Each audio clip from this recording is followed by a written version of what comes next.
Did you know that a burger isn't just a sandwich? I'm going to be talking to you about my father's culture and what shaped him to be the person that he is. My mother and father are both from Sri Lanka, but they are of two different local ethnicities. My mother is Sinhalese, which is the country's native culture, and my father is a Burgher, which is a European mixed Sri Lankan. Burgher is a Dutch word for citizen. The Burghers were considered Dutch citizens living in Sri Lanka. This was used to differentiate the natives from the settlers. I feel that it's important to know a detailed ancestry of your family's culture, as it helps to appreciate what and why we live the types of lives that we do. My dad, Royce, lived with his mother Patricia, his father Rufus, and his two siblings, Ross and Rebecca. He found sporting a very important part of his life in his youth.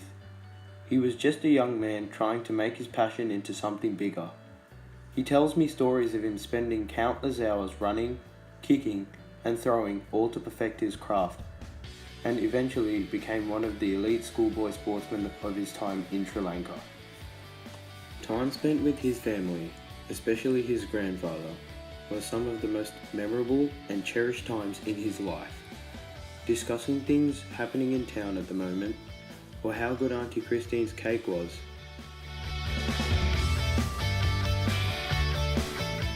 He remembers the struggles of trying to find enough money to buy a packet of rice at lunch in the town to satiate his hunger after training.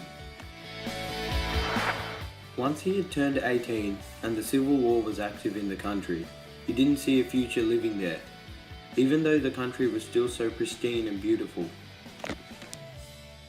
He had one of his aunts living in Sydney. She had brought him over to start a new and more rewarding life in this country. About 6 years after he came here, he met my mum and later married her, and then was father to my brother and I. I challenge us as a Year 9 cohort of students and teachers to understand and appreciate all cultures in our community. Working together and using all aspects from all of our cultures can make a better society.